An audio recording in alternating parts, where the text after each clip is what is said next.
Et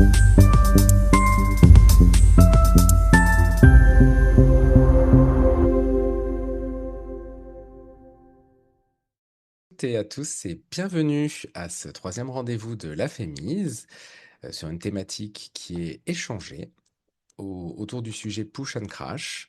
Donc on va parler push and crash, malaise post-effort et pacing, avec une présentation aujourd'hui à trois voix. Nous avons la chance d'avoir trois personnes qui vont pouvoir nous faire une super présentation qui sera suivie d'un temps de questions-réponses où vous pourrez évidemment poser toutes les questions que vous le souhaitez à nos intervenants et intervenantes.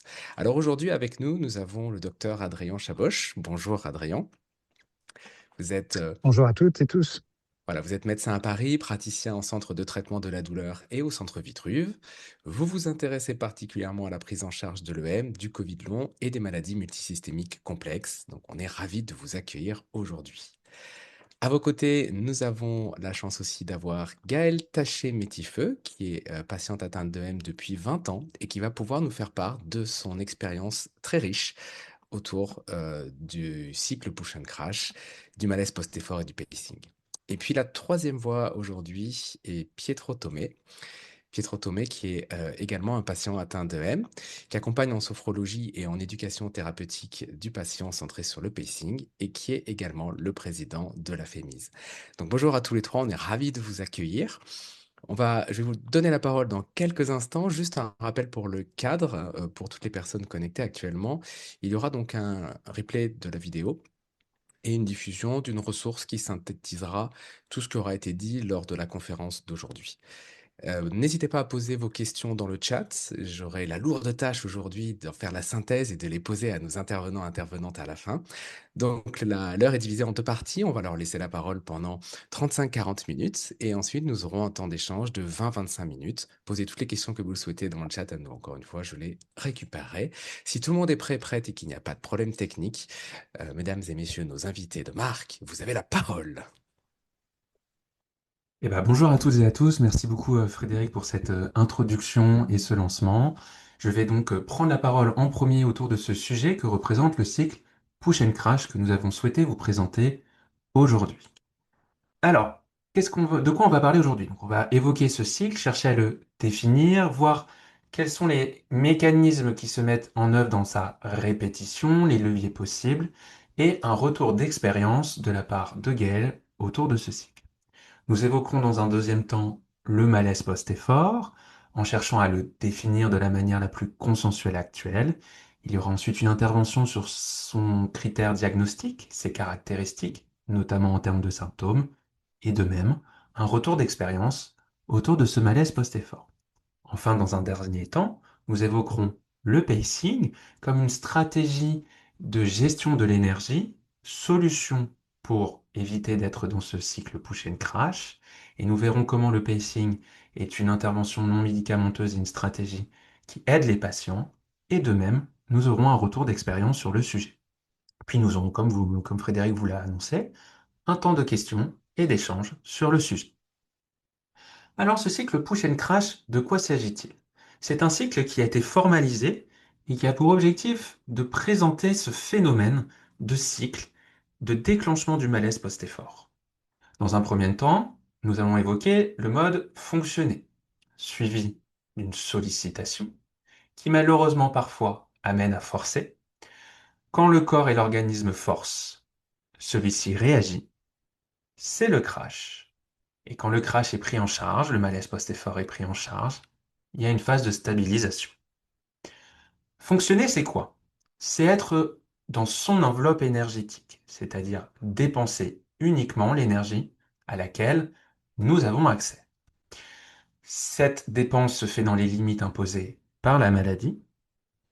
Ces limites sont physiques, mais aussi cognitives et émotionnelles. Ces limites, ce qu'il faut retenir, c'est qu'elles sont changeantes. Changeantes d'un patient à l'autre, d'un malade à l'autre, mais aussi au cours de la journée et d'un jour à l'autre. Quand on est dans ce mode de fonctionnement, on sollicite, c'est-à-dire qu'on consomme une partie de l'enveloppe énergétique. Ce qu'il faut comprendre, c'est que cette enveloppe et cette consommation dépend de la sévérité de la maladie. Nous n'avons pas toutes et tous la même enveloppe à disposition, et la manière dont on la consomme, le coût de chaque activité n'est pas le même. L'objectif, le but, notamment à travers le pacing, est de rester dans cette enveloppe énergétique. Pourquoi? Enfin, de rester dans cette enveloppe. Et ça veut dire rester dans les limites de l'effort apprise par l'expérience. Pourquoi? Parce qu'encore une fois, l'énergie dépensée dépend de tout à chacun. Et pourquoi on fait ça, dans le cadre notamment de l'EM, du Covid long, de toutes les autres maladies en lien avec le malaise post-effort? Parce qu'à un moment donné, si on force, il y a un épuisement qui se met en place, on approche des limites. Ces limites, pas toujours faciles à cerner et changeantes, ont tendance à être dépassées. Et là, le corps réagit. Le corps réagit à ça avec des symptômes pseudo-grippaux, des troubles cognitifs, des troubles sensoriels, des insomnies, des maux de tête, de l'intolérance orthostatique et bien d'autres. L'apparition de symptômes liés au malaise post-effort ou l'exacerbation des symptômes déjà présents, encore une fois, dépend de l'individu. Quand le corps réagit, c'est donc le malaise post-effort. Et là, le malaise post-effort, en théorie, il y a l'idée de le prendre en charge. Ça sous-entend quoi? Limiter les activités et la mobilité, limiter, pardon, toutes les stimulations possibles, souvent se reposer en étant cloué au lit, c'est ce qu'on nous remonte souvent, annuler ses projets, annuler les rendez-vous, les décaler, et avoir de l'aide, tant qu'à faire, d'un proche aidant. Tout ça pourquoi? Pour récupérer de ce malaise post-effort. Et ainsi, on arrive dans une phase de stabilisation. Le malaise post-effort commence à être derrière nous, et l'idée c'est qu'on va revenir au niveau de base initial, au début du cycle, ou revenir à un niveau de base, mais plus restreint, avec une enveloppe énergétique peut-être plus petite. Ces épisodes répétés, ces cycles, à force de génération de malaise post-effort, ont tendance à aggraver la maladie. Alors attention, mon propos n'est pas de dire qu'un malaise post-effort aggrave la maladie, et encore que ça dépend encore une fois du degré de sévérité où on se trouve, mais c'est cette répétition, le fait de passer dans ce cercle plusieurs fois, de faire des malaises post-effort répétés, qui à terme a tendance à aggraver la maladie. L'idée, c'est que ce cycle push and crash, il y a un cercle vicieux qui se joue. Et là, je vais laisser la parole à Adrien. Chapoche, docteur Chapoche. Bonjour à tous, rebonjour à tous. Alors mon rôle d'accompagnement dans ces phases avec les patients, avec ceux qui souffrent, c'est d'identifier au mieux ce que on pourrait défaire comme nœud, qui va entretenir finalement cette réaction neuro-immunitaire dont on va reparler, qui est un critère majeur. Et c'est très compliqué en fait. C'est très compliqué, c'est très nuancé pour vous, parce qu'il y a beaucoup de facteurs qui vont s'intégrer les uns aux autres. Il y a d'abord l'envie d'aller mieux, l'envie de retrouver une vie normale, l'envie de se dire, «Je peux retrouver, ce que je faisais avant». Donc dès lors qu'il va y avoir un début d'amélioration, de sortie de cette phase de crash, comme on l'appelle, communément, plusieurs facteurs psychiques, cognitifs, émotionnels, identitaires, même sociaux, parce qu'on va se dire: «Bah, il faut que je retourne à une vie, où on me dicte, ce qu'il faudrait que je sois, ce qu'il faudrait que je fasse». Et il va y avoir une tendance, je dirais, plutôt positive à aller chercher, une reprise d'une activité. Mais souvent, et c'est là où ça va être délicat et on va le voir avec, la diapo, après, la difficulté d'identifier à quel seuil le malaise post-effort peut se déclencher. De cette manière, il va y avoir à nouveau une mise en activité, à nouveau un dépassement, à nouveau un crash. On va retomber dans une phase de lutte contre, cet, état qui est très désorganisant, très violent et très destructeur. On va faire de son mieux pour essayer de remonter, mais on garde aussi l'encodage, le conditionnement négatif de ce qu'on vient de vivre. Et ce conditionnement, psychologiquement, il va être difficile parce qu'il y a une appréhension qui va être entrée en conflit avec notre stratégie de se dire: «Il faut que je m'en sorte». Alors on remonte, on recommence, on reprend, mais on va risquer à nouveau de retrouver parfois des indicateurs silencieux qu'on n'a pas vus, et ça peut pas être de la faute du patient, parce que c'est pas livré avec le mode d'emploi. Et là, c'est le vrai travail d'alliance thérapeutique indispensable avec le médecin. Et Pietro, si tu peux amener la diapo suivante. Comment le déjouer? Comment le déjouer? C'est ce labyrinthe que vous voyez. Il n'y a pas de recette miracle. Ça, vous le savez. Et les médecins aussi doivent le savoir. Parce que certains vont appliquer des recettes généralistes, des recettes toutes faites.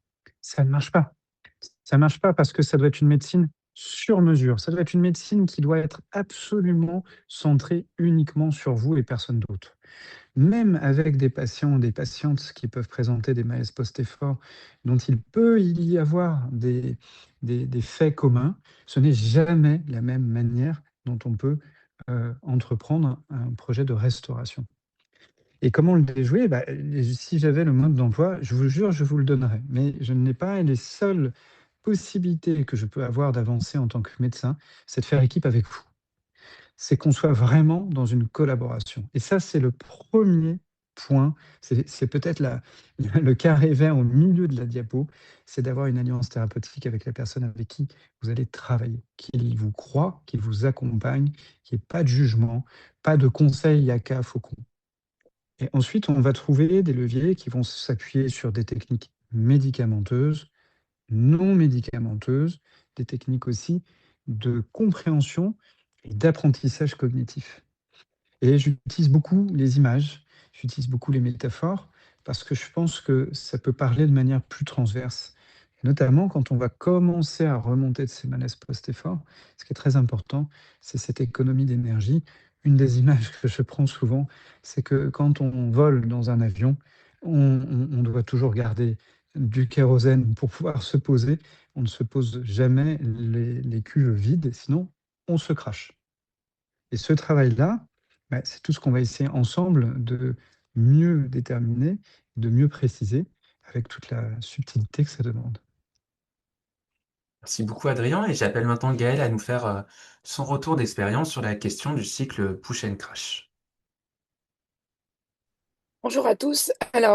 Moi, je suis atteinte de MSFC depuis 20 ans. Ça fait 5 ans que je suis réellement suivie médicalement parlant, euh, donc par le docteur Chaboch. Euh, Ce qui est hyper important, c'est de trouver un médecin qui est en capacité de faire une prise en charge globale, c'est-à-dire qui prenne en compte à la fois l'aspect environnemental, la façon dont on vit, parce qu'on vit pas tous de la même manière, et qui soit capable de nous apprendre à nous écouter. Parce que moi, avant, je m'écoutais absolument pas. Je faisais le maximum que je pouvais faire. Je suis maman de 3 enfants, donc je dépassais tout le temps mes limites. Et à l'heure actuelle, j'ai appris à noter, par exemple, ce qui me met en crash. Alors, faut savoir que euh, je le note, mais d'un jour à l'autre, d'un mois à l'autre, d'une année, d'un état à un autre, ce qui met en crash peut être différent. Pour donner un exemple, il y a 3 ans, j'étais capable de faire un cours d'aquagym toutes les semaines. Cette année, j'ai voulu reprendre, et en fait, ça marche pas. Systématiquement, je me retrouve en crash, donc j'ai mis cette activité-là en suspens. Et à la place, je fais un quart d'heure de vélo d'appartement tous les matins. Et ça, par contre, je tiens. Donc, j'ai pas arrêté complètement l'effort physique, mais j'ai dû adapter en fait à ma condition actuelle. Je délègue un maximum ce que je peux déléguer, notamment au plus grand de mes enfants et à mon mari, parce que avoir un proche aidant, c'est avec notre maladie, c'est essentiel, j'ai envie de dire. Et mon mari est en communication, je dirais pas constante, mais un maximum avec le docteur Chaboch pour avoir des conseils quand moi je suis pas en mesure de communiquer avec lui. Et voilà, en général, les conseils sont plutôt bons et ça aide plutôt pas mal. Et j'ai aussi changé de travail. Avant, je travaillais en école. J'ai commencé par ATSEM et ensuite professeur des écoles. Et pour tout un tas de raisons, ben, ce travail n'était plus compatible avec l'EM. J'ai eu un temps d'arrêt de travail de 3 ans qui m'a permis de reprendre des forces, on va dire, physiquement, d'apprendre à me connaître physiquement, du coup, à savoir ce que je pouvais mettre en place euh, pour du coup remonter en cas de crash. J'ai appris durant ces 3 ans avec le docteur Chaboch à mettre en place le pacing, dont on parlera un peu plus tard, je crois, et qui me permet du coup de savoir le mettre en place de manière journalière et de manière globale aussi. Par exemple, j'ai pu reprendre l'année dernière un travail qui est plus adapté à ma condition actuelle. Je suis maintenant assistante familiale, ce qui me permet, alors j'accueille un enfant chez moi à temps plein, en plus de mes enfants, et ce qui me permet de pouvoir être présente sur place au travail de manière adaptée et surtout de pouvoir être un maximum chez moi pour travailler. Par exemple, j'ai actuellement 2 jours de formation par mois qui doivent se faire sur site. Et sur les 2 jours qui sont du coup à la suite, j'ai tout de suite dit à mon employeur, de par ma reconnaissance RQTH, que c'était pas possible pour moi. Alors au départ, ça lui semblait énorme parce qu'il me disait 2 jours, c'est peut-être 2 jours à la suite, mais c'est que 2 jours par mois. Oui, mais c'est 2 jours par mois à la suite avec du transport en commun, qui pour moi peut me mettre en l'air tout ce que j'ai mis en place sur le mois entier, voire des mois à la suite en termes de crash. Et du coup, le docteur Chaboch m'a aidé à pouvoir bah, du coup parler avec mon employeur, pouvoir mettre en place un jour en visio et un jour sur place. Et ce fonctionnement-là, je le tiens. Quand il y a une réunion sur site et que il y en a une autre le jour suivant, bah, je préviens tout de suite mon employeur que bah, de toute façon, je pourrais pas faire les deux à la suite. Donc, soit j'ai un compte rendu de la part d'une collègue, soit je réfléchis aux questions à l'avance et du coup j'envoie mes questions à une collègue qui va du coup retransmettre ce que moi j'aurais transmis en réel. Et voilà, j'ai envie de dire, il faut avoir une équipe autour de soi, sinon on ne peut pas s'en sortir tout seul en fait. Merci beaucoup, Gaël, pour ce témoignage. Je vous propose de continuer parce que dans ce cycle Push and Crash, on évoque le malaise post-effort. Et le malaise post-effort, c'est quelque chose pas simple à définir, notamment parce que sa définition, finalement, dépend de chacun. Alors, pour mieux comprendre ce qu'est le malaise post-effort et pouvoir l'identifier, revenons un petit peu historiquement. La première fois où il a été évoqué, c'est en 1991, et on évoquait le malaise post-effort comme, après un effort physique modeste, la première définition, la notion d'une exacerbation frappante de plusieurs symptômes. Et il y avait la notion que l'effort pouvait être réalisé, mais que 6 à 24 heures plus tard, il y avait une réaction anormale et que le patient se sentait mal. Ça, c'est la première définition qui a été posée. En 2003 est apparue la notion d'effort mental. Au-delà du physique, l'effort cognitif. En 2011, le consensus international évoque l'incapacité pathologique à produire suffisamment d'énergie. Place vraiment au centre de la définition des difficultés biophysiologiques et évoque des, des symptômes neuro-immunes. Donc, c'est la première fois que le terme apparaît. Et ce qui est intéressant en 2011, c'est que le malaise post-effort est placé pour la première fois comme étant le symptôme cardinal de l'EMSFC. En 2015 apparaît la notion d'un effort émotionnel, donc là ça montre que l'entrée n'est plus que physique ou cognitive. Et enfin en 2021, on obtient une définition beaucoup plus complète, qui ne parle plus d'effort mais plutôt d'activité, qui évoque aussi les activités sociales pour ce qu'elles génèrent, et va placer la notion du malaise post-effort dans la durée, en évoquant que celui-ci peut durer des jours, voire des semaines. Donc c'est vraiment une définition qu'il faut retenir qui a évolué au cours du temps, et qui aujourd'hui, dans sa définition la plus récente, intègre toutes ces dimensions qui la définissent, et qu'on va voir un petit peu plus en détail dans ses caractéristiques après. Il y a plusieurs articles qui cherchent à définir la temporalité autour du malaise post-effort? Car c'est souvent une question qui revient. La première chose, c'est que la récupération retardée liée au malaise post-effort n'est pas la même, n'est pas dans les mêmes délais que celle liée à un déconditionnement. Ça prouve une chose, ce n'est pas la même chose. Deuxièmement, les efforts physiques et cognitifs ont tendance à provoquer et déclencher plus de malaise post-effort que les détresses émotionnelles. Encore une fois, ça montre bien qu'il se joue autre chose que de l'anxiété ou du stress.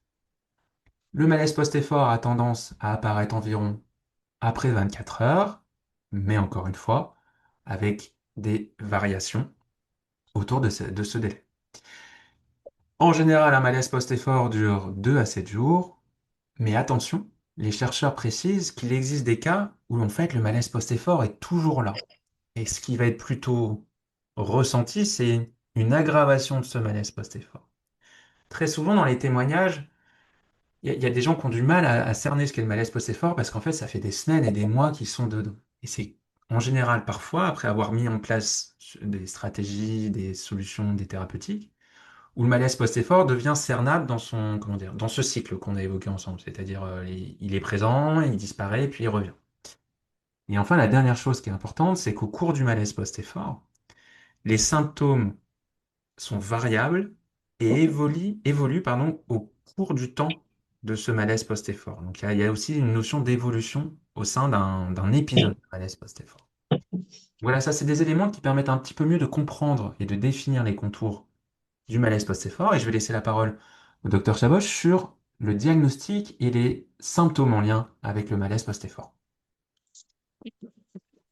Merci Pietro. Alors effectivement, vous avez déjà ratissé très précisément les éléments.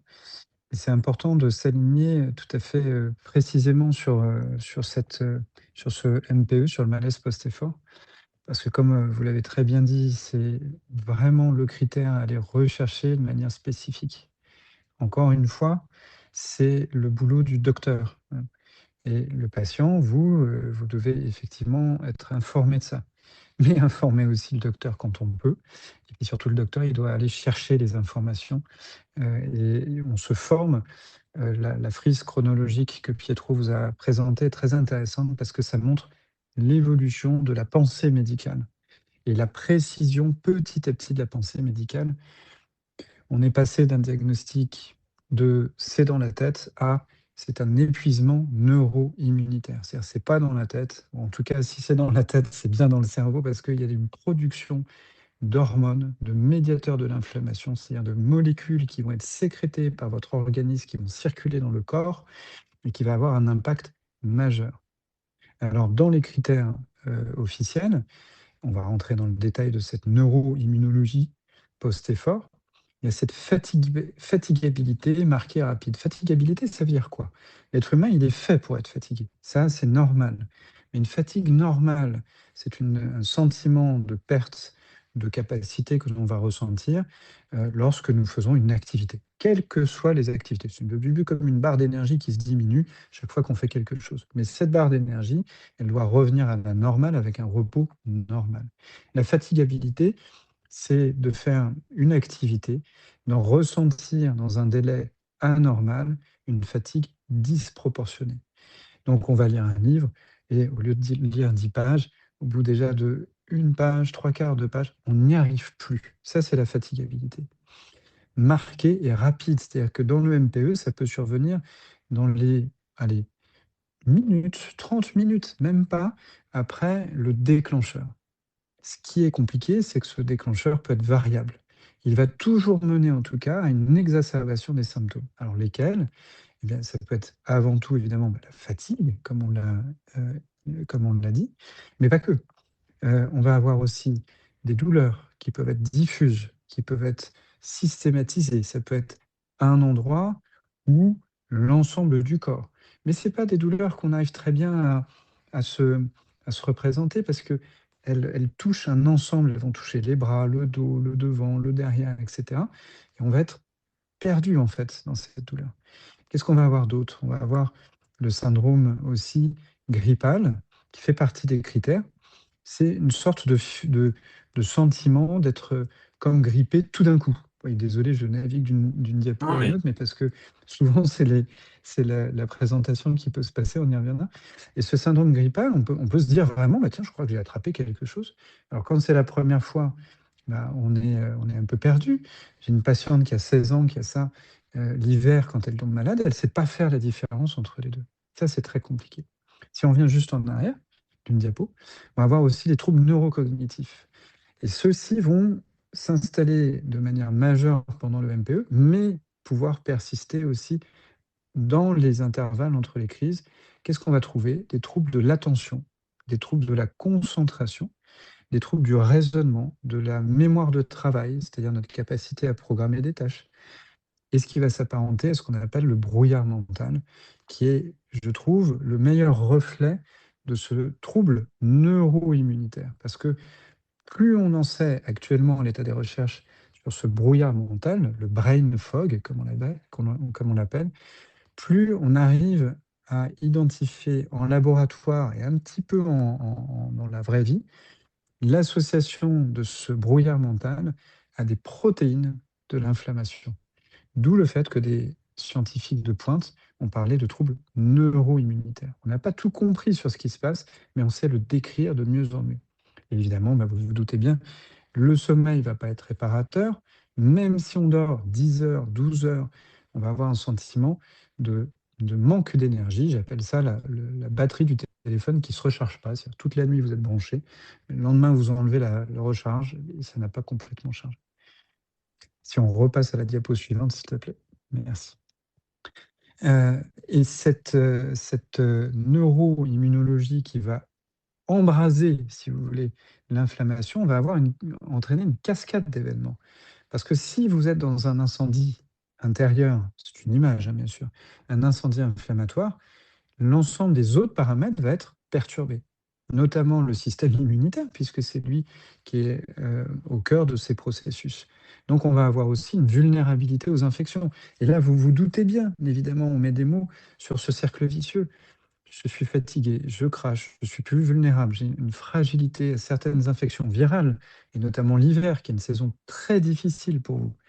Et je vais tomber malade d'une infection, et cette infection virus simple, par exemple une rhinopharyngite, je ne vous parle même pas du virus de la grippe, va déclencher encore plus un orage qui va être disproportionné. Ce qu'on observe très très très souvent, c'est l'atteinte aussi du système digestif avec l'interaction avec le microbiote. Il y a quasiment systématiquement chez les patients atteints d'encéphalomyélite myalgique des problématiques d'ordre digestive qui peuvent être de différents types. Et là, on est encore dans une autre complexité parce qu'il faut reparamétrer, il faut traiter aussi ce désordre intestinal de manière spécifique. Et le système génito-urinaire va être aussi perturbé par un faisceau d'éléments, tant à la fois de ce désordre inflammatoire que aussi du système nerveux, qui saturé de cette épreuve constante, c'est-à-dire qu'on va être dans un état d'activation, de suractivation du système sympathique. Le système sympathique, il est tout sauf sympathique, c'est votre système de combat, de lutte, de résistance. Sauf que ce système sympathique, s'il est tout le temps en action pour essayer de rattraper, de compenser ce qui se passe, il va complètement se dérégler et on va avoir envie, par exemple, de faire pipi 10 fois par jour et 15 fois la nuit. On va être perturbé, on vidange pas complètement notre vessie, on peut faire des infections urinaires, ainsi de suite. Et il va y avoir aussi cet état d'hypersensibilité qui est très particulier. C'est pas du déconditionnement comme le disait Pietro. C'est-à-dire que quand un patient, prend un médicament et que ce médicament a une réaction qui n'est pas commune, ce n'est pas parce que, il a pas envie de prendre de médicaments. Parce que là, je réponds, à mes confrères qui disent: «Oui, mais bon, ils veulent pas prendre les médicaments, ils inventent toujours des histoires». Mais pas du tout. Il y a d'un point de vue pharmacocinétique, pharmacogénétique, physiologique, une réaction qui est, anormale. D'où la difficulté de trouver les bons médicaments et surtout de s'autoriser, ça c'est le job des docteurs, à utiliser parfois du microdosing, c'est-à-dire une toute petite dose de médicament Ça peut aussi être évidemment les réactions allergiques, les aliments, on revient au système gastro-intestinal, les produits chimiques. Vous comprenez au travers de ces 5 cases-là que c'est pas juste des cases. En fait, il faut l'imaginer comme un ensemble qui va être interconnecté. C'est ça la difficulté, c'est ça qui met en difficulté mes confrères médecins, parce qu'ils n'ont pas l'habitude de penser cette complexité qui s'entremêle. Il faut discerner, il faut identifier, il faut être précis dans ce qu'on fait, et pour ça, il faut du temps. Donc, un travail, encore une fois, d'équipe avec un patient. Et il y avait aussi une dernière slide sur la déficience de production et le transport d'énergie qui provoque aussi des symptômes encore par ailleurs. Et du Tu coup, voulais... ouais, non, non, non, vas-y, je sais si tu voulais le faire ou pas. non, vas-y, je t'en prie.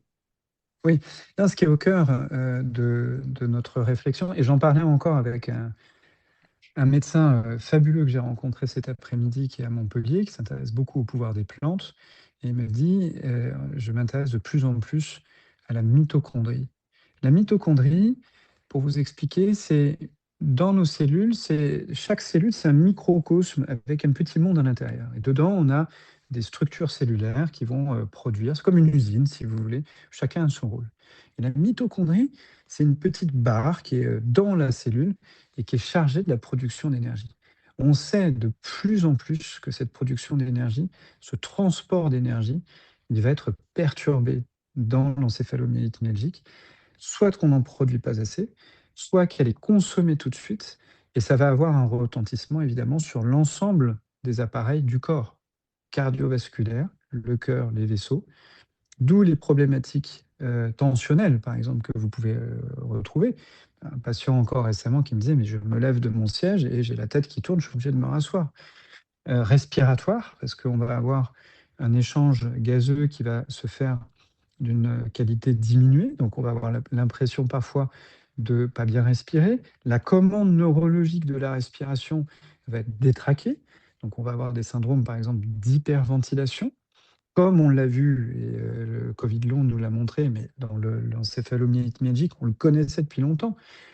La perte de la stabilité thermostatique, donc c'est-à-dire ça donne des pièges pour les médecins parce qu'ils se disent bah oui, non, mais en fait, il y a une hypothyroïdie ou une hyperthyroïdie et il peut y avoir des problèmes de thyroïde, mais c'est la production d'énergie qui est déréglée et l'intolérance aux extrêmes de température, c'est un raccourcissement de notre capacité de supporter un éventail normal de plages thermiques, sachant que normalement aussi, le chaud, par exemple, c'est quelque chose qui peut faire du bien aux douleurs. Et dans l'encéphalomyélite myalgique, comme il y a vraiment une perturbation de l'ensemble de ces systèmes, et malheureusement, le chaud peut être au contraire délétère et favoriser à nouveau un malaise. Merci beaucoup et ça me fait entendre ça me fait bien enfin pardon le fait de parler de maladie multisystémique, là on voit bien pourquoi on évoque tout ça. Donc en conclusion, le malaise post-effort, c'est un symptôme clé de l'EM, c'est un enjeu majeur en recherche et en clinique puisqu'il est cardinal et central. Ce qu'il faut retenir, c'est que la symptomatologie associée à ce malaise post-effort est vraiment individuelle, que le malaise post-effort survient suite à une réponse à l'effort au sens global altéré, c'est-à-dire une incapacité à s'adapter et à revenir à un état d'homéostasie, de stabilité normale, et que l'énergie et les symptômes sont variables au cours du malaise post-effort, au sein d'un même malaise post-effort chez un même individu. Je vais laisser passer la parole pardon, à Gaël pour nous faire voilà, un retour d'expérience sur le malaise post-effort.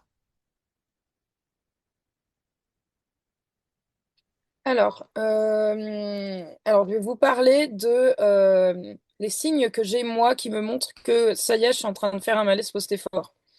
Parce que du coup, pendant de nombreuses années, j'arrivais pas à me rendre compte de ce qui me mettait en malaise post-effort et surtout de ce que, comment dire, des signes avant-coureurs qui me montraient que bah, j'y étais. Et c'est une réponse que j'aurais bien aimé avoir à ce moment-là pour mettre moins de temps à m'en rendre compte. Et donc, à l'heure actuelle, quand je fais un malaise post-effort, j'ai... alors, je pense que les patients eux-mêmes peuvent comprendre ça. J'ai une barre à la tête ici. et l'impression d'avoir la nausée, mais dans la tête. Pas dans l'estomac, mais cette sensation-là, mais au niveau de la tête.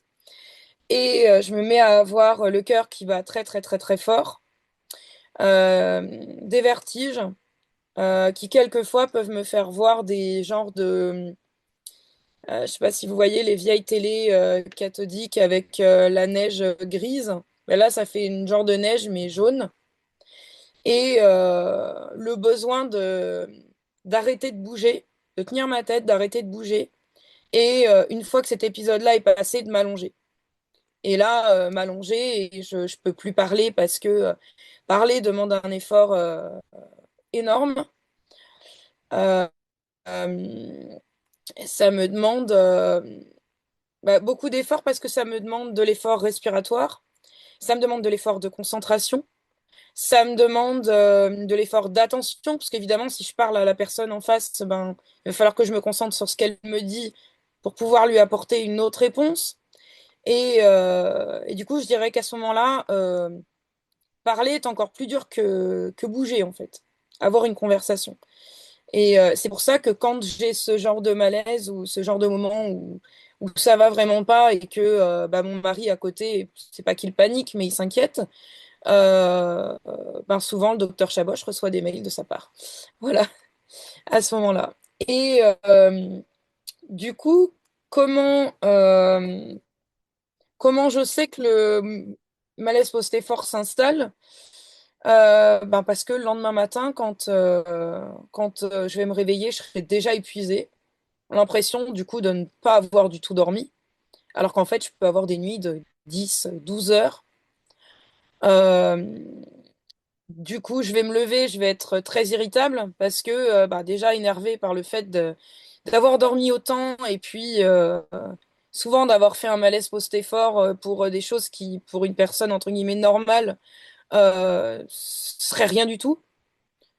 Par exemple, le dernier que j'ai pu faire, c'est pour aider mon fils qui est en seconde en mathématiques. Et des questions que je connaissais, mais le fait d'avoir dû cognitivement énormément me concentrer, ça m'a fait partir en malaise post-effort. Et pourtant, j'avais les réponses, mais du coup, j'ai pas pu lui donner parce que ça me demandait trop d'efforts et j'ai dépassé en fait l'enveloppe énergétique que j'avais à ce moment-là. Et euh, voilà. Très souvent, quand le malaise post-effort s'installe, je vais avoir des douleurs.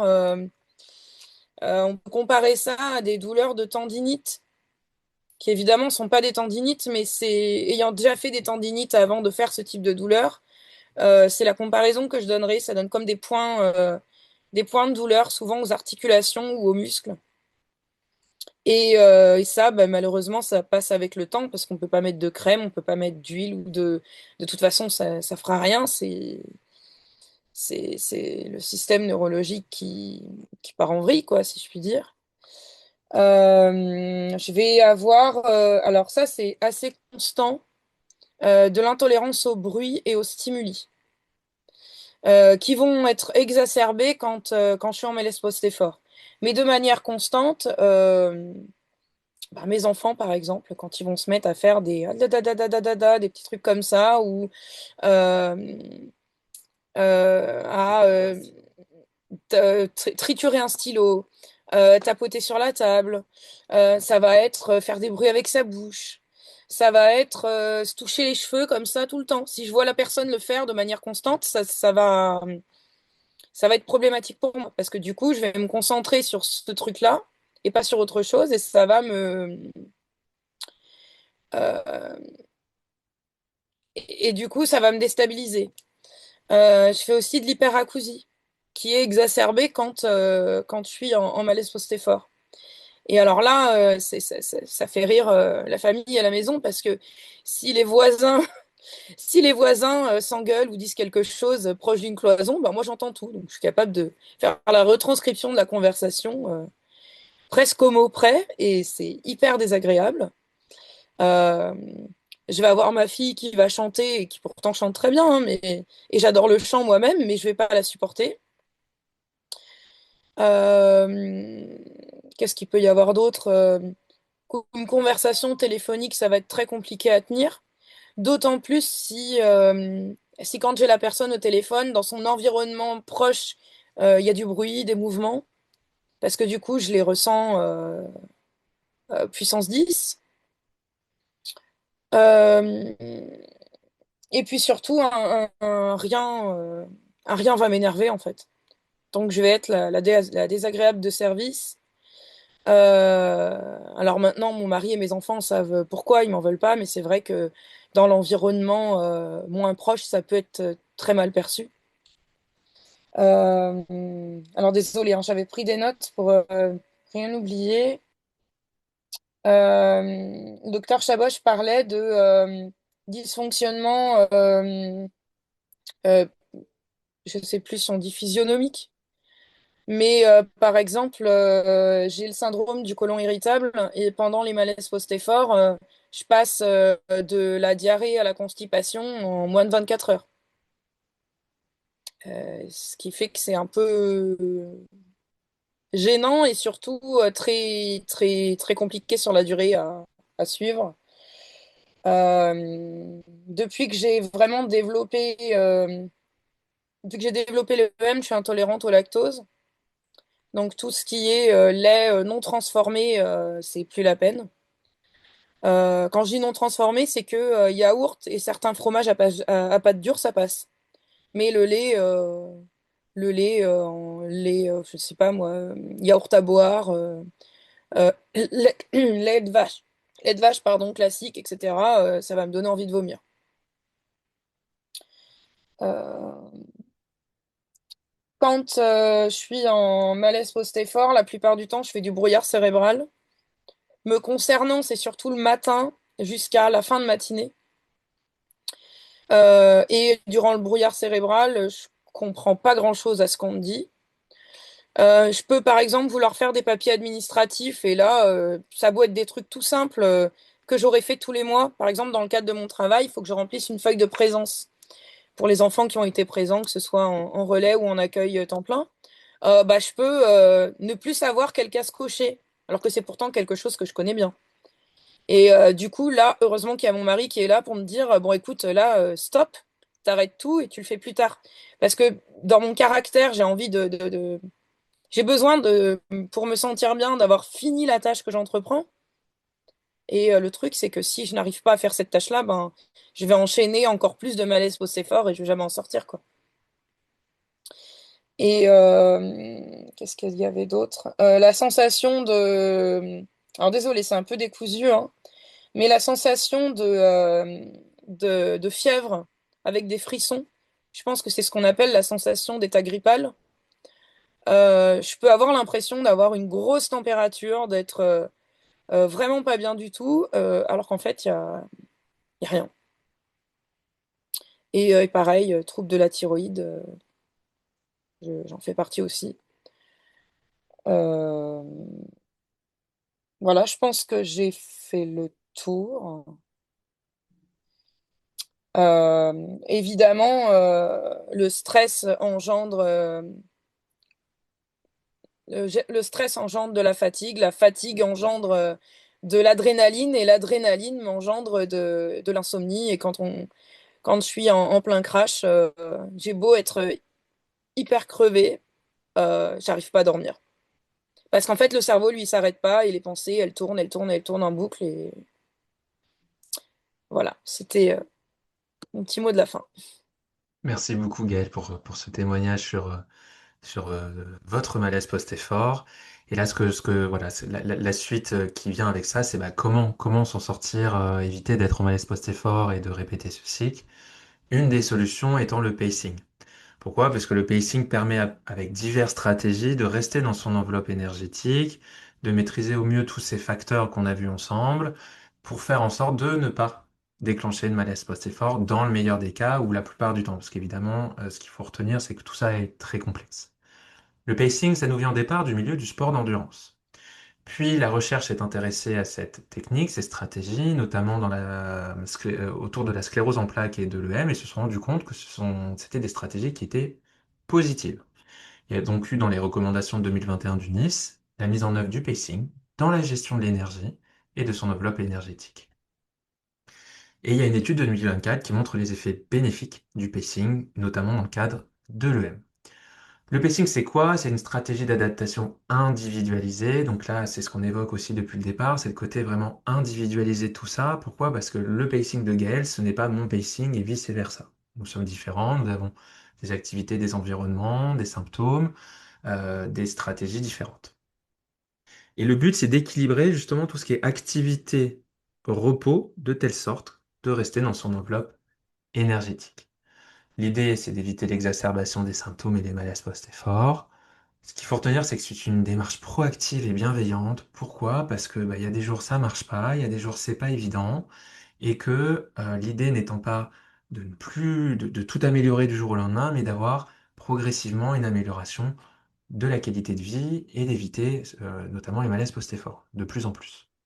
Alors le pacing, il y a plusieurs stratégies. On l'a dit, rester dans son enveloppe énergétique. Prendre des repos programmés et économiser de l'énergie, ça c'est faire en sorte de remplir son enveloppe. Évaluer les seuils de ses capacités physiques et cognitives, là c'est le faire en sorte de ne pas dépasser ses limites. Prioriser, fractionner, alterner ses activités, quelles qu'elles soient. Là l'idée c'est de faire en sorte de vider le moins possible son enveloppe énergétique. Tout ça, encore une fois, dans le but de gérer au mieux son énergie. Donc ce sont des stratégies majeures qui elles-mêmes englobent des prises en charge diverses, par exemple prendre conscience de ses limites, quels sont les repos qu'on peut mettre en œuvre, quelles sont les activités qu'on réalise et qui sont énergivores. Et puis derrière, il y a aussi un accompagnement et une prise en charge, parce que c'est pas facile. C'est-à-dire que faire ça, en général, on ne le faisait pas déjà avant d'être malade. À faire quand on est en situation de maladie chronique et de handicap, c'est encore moins simple. Donc, c'est pour ça aussi la démarche bienveillante. Et tout ça, une fois que le pacing est mis en place et que ça y est, on arrive à sortir des malaises post-effort, on peut envisager une augmentation des activités. Mais, encore une fois, de manière encadrée, pas dans de la rééducation à l'effort tel qu'on l'entend, qui génère des malaises post-effort. Donc vraiment dans une idée de, voilà, de dentelle et dans un esprit pacing. Et je vais laisser la parole au docteur Charbage qui va nous parler donc effectivement voilà, du pacing et des patients, comment ça se traduit d'un point de vue clinique. Pourquoi on insiste tant sur le pacing aujourd'hui? J'ai vu passer quelques questions des présents et des présentes qui disaient, oui, mais à part le pacing, qu'est-ce qu'il y a à faire? Écoutez, de mon expérience, évidemment, il y a des traitements médicamenteux. On fera un webinaire peut-être spécifique sur ça parce que c'est très complexe. Certains traitements médicamenteux vont essayer d'identifier le facteur qui a pu générer l'encéphalomyélite myalgique. On peut y parvenir, parfois on n'y parvient pas, mais on a à la fois une base de traitement médicamenteux qui ne fait pas consensus internationalement, mais qu'on retrouve dans bon nombre d'études qui vont associer plusieurs médicaments, plusieurs compléments alimentaires. Et puis, il y a le traitement spécifique d'une cause possiblement identifiée. Je vous en donne un exemple pour que ce soit concret. On peut avoir identifié que l'encéphalomyélite myalgique, dans certains cas, fréquemment, peut être causée par un virus, Epstein-Barr virus, qui est la mononucléose infectieuse. Ce n'est pas systématique, ce n'est pas tout le temps, mais on peut l'identifier. Or, pour ce virus, il peut y avoir un traitement. Pas un traitement qui éradique le virus, mais qui agit sur notre système immunitaire par rapport à notre réaction. Mais dans tous les cas, même si nous avons ce traitement de baseline et les traitements éventuellement spécifiques, dans tous les cas, ils sont inopérants si le pacing n'est pas au cœur de notre travail. Et c'est pour ça qu'on prend beaucoup de temps sur ça. Le pacing, c'est un travail, j'apprécie beaucoup le terme de Pietro, c'est un travail de dentelle. Vous êtes de la dentelle, si je peux me permettre, parce que l'encéphalomyélite myalgique, par son orage neuro-immunitaire, fait émerger toutes les fragilités que vous pouvez avoir. Pas parce que vous êtes un être fragile, je le suis aussi, mais la différence, c'est cet embrasement immunitaire qui va exprimer davantage des symptômes qui ne se seraient pas exprimés sans cet état inflammatoire. Aussi, avant de rentrer un peu plus en détail, c'est que plus on pourra travailler avec vous sur l'aspect mental, psychique. Attention à ce que je suis en train de dire. Ça ne veut absolument pas dire que votre maladie, elle est psychiatrique. Absolument pas. Mais plus on peut travailler avec votre psychisme et vos émotions, plus on peut générer du bien-être, plus on aura un impact sur le système immunitaire. C'est une réelle action psychique, somatique, psychique, l'esprit sur le corps. Ça, c'est vraiment important à comprendre. Donc, il nous faut rétablir avec vous une stratégie. On va avoir un développement sur mesure d'un programme qui va nous permettre de passer différents stades que j'appelle par exemple phase zéro. Ça, c'est quand vous êtes vraiment au lit, vous ne pouvez plus bouger, ça peut durer des semaines, des mois.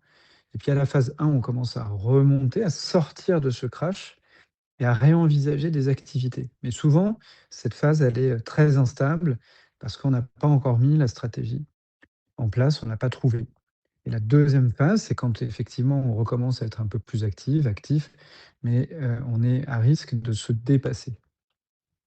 L'intérêt dans ce que Pietro vous aviez dit, c'est que le pacing vient notamment de la gestion de la fatigue et de l'économie d'énergie dans les sports d'endurance. Et moi, je vous compare souvent en fait à une forme d'athlète cassée, abîmée par la maladie. Mais si on reprend les mêmes bases athlétiques, d'épargne de l'énergie, on retrouve beaucoup d'analogies aidantes. Notamment, ce qu'on sait, c'est que lorsque on va tempérer un effort physique, par exemple, vous commencez à aller mieux, vous voulez aller marcher. Et vous me dites, bon, ben, je suis capable, j'ai envie d'aller marcher 1 heure. Et je vais vous dire, ah oui, mais vous allez marcher 30 minutes. Vous allez me dire, mais non, mais 30 minutes, c'est nul, c'est trop facile, moi je veux retrouver ma vie normale. Oui.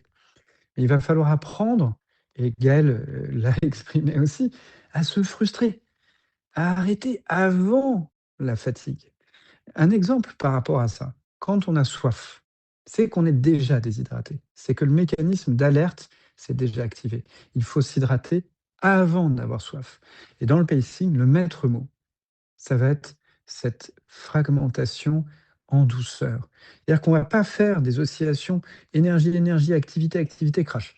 Énergie, énergie, activité, activité, crash. Non, on va réduire cette bande passante doucement, activité et repos en même temps, récupération active, activité avec repos en même temps, récupération active. Récupération active, ça va être des moments dans la journée où on peut s'installer et faire rien et utiliser des techniques comme la cohérence cardiaque, l'hypnose, la sophrologie pour récupérer dans notre système nerveux de l'énergie. Mais dans les phases d'activité, plutôt que d'être à 100%, je vais vous demander d'être à 30%. Et à 30%, quelle que soit l'activité, hein. Par exemple, je prenais l'exemple avec un patient récemment qui me disait: «Je joue avec des jeux de société avec mes enfants, mais si je fais trop de parties, je crache». Je lui dis: «Bah oui, vous allez faire 2 parties et à 2 parties, vous vous arrêtez». Alors il me dit: «Bah oui, mais c'est frustrant avec les enfants». «Oui, oui, vous allez continuer, mais c'est juste que vous n'allez pas jouer. Vous allez faire l'arbitre ou bien, vous allez prendre des notes ou bien vous les regardez jouer parce que c'est une belle contemplation». On va rester à 30% sur ce premier palier et cela va permettre à votre corps de se réhabiliter progressivement à l'effort, de petit à petit sécréter des hormones qui vont réguler cet orage inflammatoire et le calmer. Vous éteignez l'incendie en faisant moins. Je sais que c'est particulier à admettre, mais je vous assure que ça peut fonctionner. Et petit à petit, alors, on va augmenter, étape par étape, le niveau d'intensité. Ce qu'on voit chez les athlètes d'endurance, c'est que lorsque ils sont capables de courir 100 km, 200 km, mais si on les fait courir plus lentement, ils vont toujours plus loin. Pourquoi? Parce que dans leur corps, il va y avoir une augmentation de l'oxygénation. Bah, c'est exactement la même chose. Moins vous vous demandez, plus vous allez oxygéner, c'est une image, mais c'est la réalité aussi, plus vous allez calmer cet orage inflammatoire. Donc je vous encourage à garder cette idée en tête de faire, quand on n'est pas en phase zéro, hein, c'est-à-dire quand on n'est pas en alitement. En alitement, là, il y a vraiment des traitements spécifiques. Mais quand vous recommencez à mettre par étape, petit à petit, un pied dehors, cette règle de la proportionnalité et de la fragmentation. Et vous allez apprendre, et j'en finirai sur ça, à faire des activités tout en récupérant de l'énergie. Je vous assure que ça fonctionne. Et ça, des techniques comme l'hypnose, la sophrologie, la méditation peuvent vous permettre d'apprendre à être en train de faire quelque chose et en même temps, il y a une partie de vous qui récupère petit à petit une certaine énergie. Merci beaucoup, pour ce partage et je vais laisser pour terminer la parole à Gaël sur, le pacing. et son retour d'expérience, pour terminer. Alors, moi, le pacing, comment dire, j'ai deux types de pacing. En tout cas, pour moi personnellement. J'ai le pacing que j'appelle global, qui est par exemple, comme je l'ai expliqué un peu tout à l'heure, pour une journée en extérieur, je passe une journée à la maison. Par exemple, quand je vais en réunion pour le travail, bah, mon employeur sait que le lendemain, il pourra pas m'avoir, ou la veille. Ça, c'est quelque chose que j'ai mis en place. Et autant avant, je tirais sur la corde, parce qu'avec l'éducation nationale, on n'a pas trop le choix. Euh, autant maintenant, je sais dire non. Tant pis si de l'autre côté, la personne, elle le prend mal. Si elle a besoin de renseignements, elle m'appelle plus tard, je lui expliquerai ce que j'ai. Et si elle veut prendre ma maladie, ben, qu'elle la prenne. Et par exemple, pour les vacances, habituellement, on partait en vacances en famille une à une semaine et demie maximum. Maintenant, alors certes, financièrement, ça fait beaucoup plus de dépenses, mais on part 3 semaines. Et comme ça, on a l'équivalent d'une semaine et demie de sortie avec les enfants. Et ce qu'on fait en général, c'est qu'on part en camping. Comme ça, les enfants, sur place, les jours où nous, on sort pas, quand je dis nous, c'est moi et mon mari, eux, ils ont quand même les activités sur place au camping. Du coup, ils ne sont absolument pas frustrés. C'est pas comme si on prenait un gîte et qu'on était renfermé dans un lieu et qu'ils ne pouvaient rien faire pendant que moi, je me repose.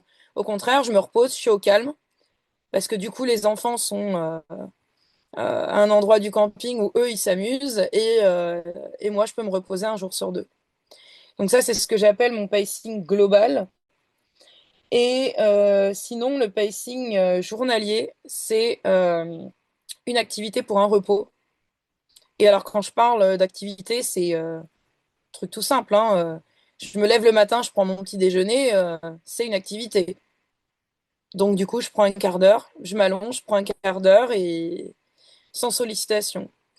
Si je fais la cuisine, il faut qu'il y ait automatiquement quelqu'un derrière qui fasse le ramassage et le nettoyage. Parce que je peux pas et cuisiner et faire la vaisselle et le rangement à la suite. C'est quelque chose que si je le fais, je sais que sur le court terme, je vais entre guillemets attraper un crash, quoi. Euh, il y a des trucs, des choses assez frustrantes, comme par exemple, le soir, surtout ma plus jeune aime beaucoup avoir une histoire. Euh, Si c'est moi, par exemple, qui ai débarrassé la table, rangé, etc., avant de me coucher, c'est pas moi qui vais lui faire l'histoire. Ça va être mon mari, ça va être un grand frère, une grande sœur, etc., mais ce sera pas moi. Parce que ça va me demander une surcharge cognitive. Et ça fait partie des choses frustrantes qu'il faut intégrer, en fait.